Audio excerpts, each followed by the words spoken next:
ವಿಜೇಂದ್ರ ವಿರುದ್ಧ ರೆಬೆಲ್ಸ್ ಕಡೆ ಅಸ್ತ್ರ. ಎಲೆಕ್ಷನ್ಗೂ ರೆಡಿ ಅಂದಿದ್ಯಾಕೆ ಯತ್ನಾಳ್? ರಾಮುಲು ಸಂಧಾನಕ್ಕೆ ಮುಂದಾದ್ರ ವಿಜಯೇಂದ್ರ. ಇದುವೇ ಚದುರಂಗದ ಎರಡನೇ ಸ್ಟೋರಿ, ಫೈನಲ್ ಅಸ್ತ್ರ.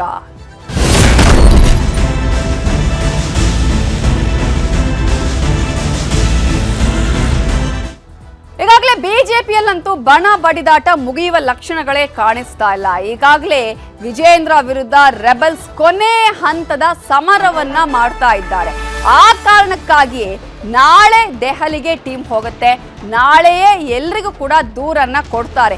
ವಿಜೇಂದ್ರ ಅವರನ್ನ ಬದಲಾವಣೆ ಮಾಡಬೇಕು ಅನ್ನೋದೇ ಒನ್ ಲೈನ್ ಅಜೆಂಡಾ ಆಗಿರೋದು ರೆಬೆಲ್ಸ್ಗೆ. ಈಗ ರೆಬೆಲ್ಸ್ ಜೊತೆಗೆ ಮತ್ತೊಂದು ಬಣ, ತಟಸ್ಥ ಬಣ. ಹಾಗಾಗಿ ಬಿಜೆಪಿಯಲ್ಲಿ ಮೂರು ಬಣ ಇದೆ. ಒಂದ್ ಕಡೆ ವಿಜೇಂದ್ರ ಬಣ, ಮತ್ತೊಂದ್ ಕಡೆ ರೆಬೆಲ್ಸ್ ಬಣ, ಮತ್ತೊಂದ್ ಕಡೆ ತಟಸ್ಥ ಬಣ. ಈ ತಟಸ್ಥ ಬಣವು ಕೂಡ ಈಗ ರೆಬೆಲ್ಸ್ ಬಣದ ರೀತಿಯಲ್ಲೇ ಅವ್ರ ಜೊತೆನೆ ಸೇರ್ಕೊಂಡಿರೋದನ್ನ ನಾವು ಗಮನಿಸ್ತಾ ಇದ್ವಿ.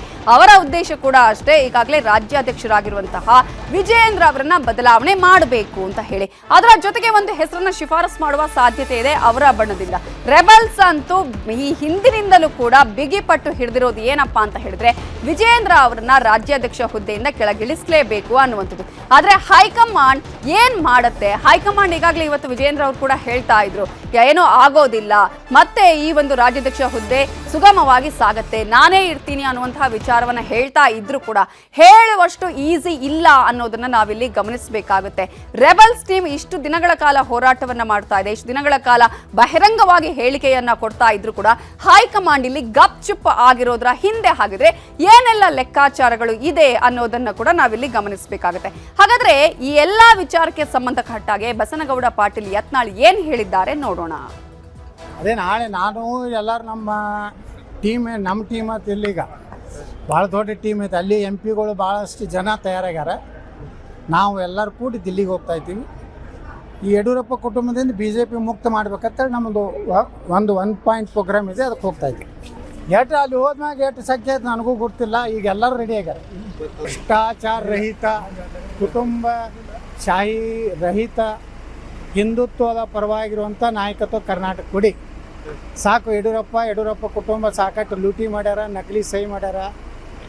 ಮತ್ತು DK ಶಿವಕುಮಾರ್ ಕೂಡ ಶಾಮೀಲಾಗಿ, ಸಿದ್ದರಾಮಯ್ಯ ಶಾಮೀಲಾಗಿ ಕರ್ನಾಟಕದಲ್ಲಿ BJPಯನ್ನು ಮುಣಗಿಸ್ಲಾಕತ್ತಾರ. ಅದಕ್ಕೆ ಈ ಕುಟುಂಬದಿಂದ BJP ಮುಕ್ತ ಮಾಡೋದು ಹೊಂಟಿವಿ.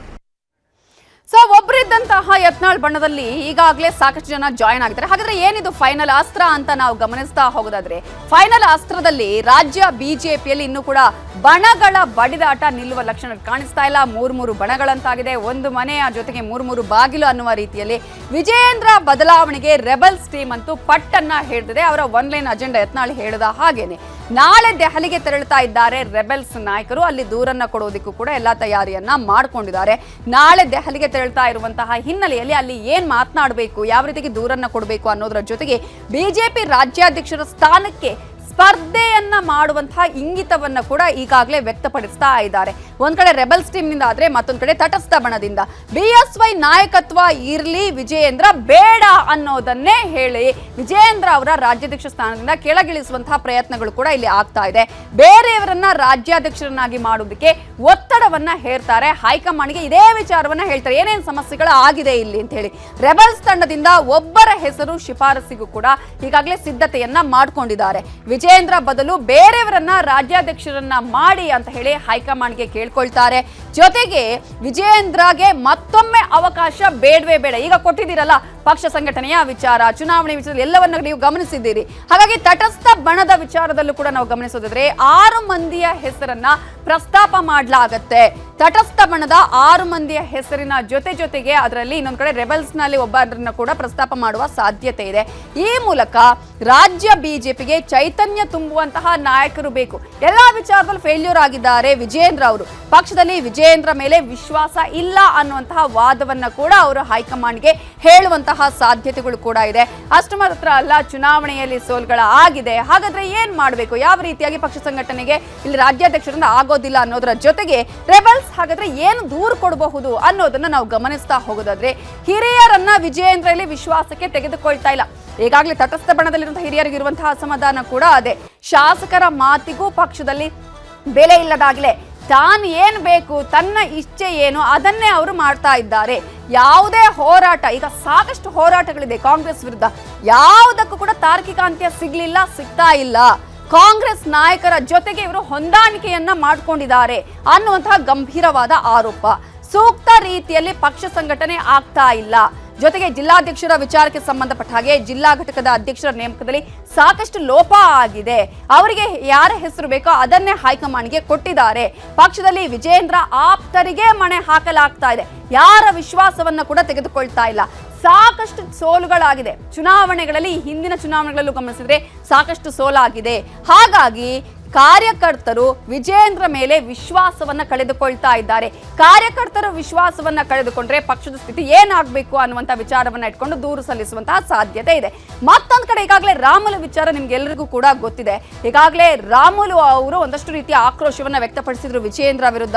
ಸೊ ರೆಬಲ್ಸ್ ದೆಹಲಿಗೆ ಹೋಗುವ ಮುನ್ನವೇ ವಿಜೇಂದ್ರ ಟೀಮ್ ಕೂಡ ಇಲ್ಲಿ ಆಕ್ಟಿವ್ ಆಗಿದೆ. ಹಾಗಾದ್ರೆ ಏನು ಆಗಬಹುದು ಇಲ್ಲಿ ಅಂತ ಗಮನಿಸೋದಾದ್ರೆ, ಶ್ರೀರಾಮುಲು ಕೂಡ ರೆಬಲ್ಸ್ ಟೀಮ್ ಸೇರಿಕೊಳ್ಳುವಂತಹ ಆತಂಕ ವಿಜೇಂದ್ರ ಅವರಿಗಿದೆ, ಅವರ ಟೀಮ್ಗೆ ಇದೆ.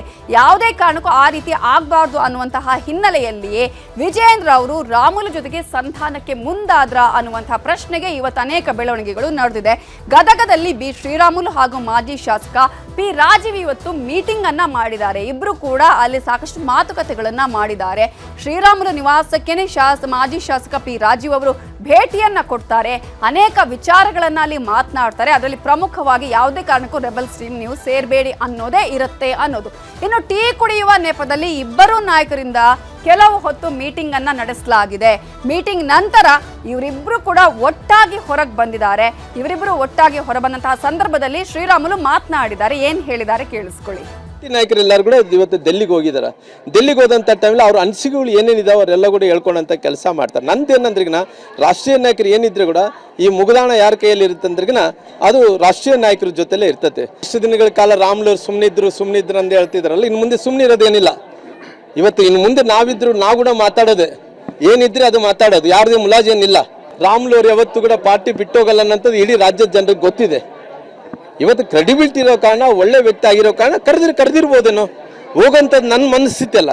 ನಾನು ಹೋಗ್ಬೇಕಂದ್ರೆ ನಾನು ತಡೆಯೋಕ್ಕಾಗುತ್ತೇನ್ರಿ? ನಾನು ಏನು ಜೈಲಲ್ಲಿಲ್ಲ ಇಡೋಕ್ಕಾಗುತ್ತೇನ್ರಿ? ಯಾರು ಇಡೋಕ್ಕಾಗಲ್ರಿ. ಈಗಿನ ಕಾಲದಲ್ಲಿ ಯಾರು ಮಾತು ಕೇಳಲ್ಲ. ನನ್ನ ಮನಸ್ಥಿತಿಯನ್ನು ಭಾರತೀಯ ಜನತಾ ಪಾರ್ಟಿ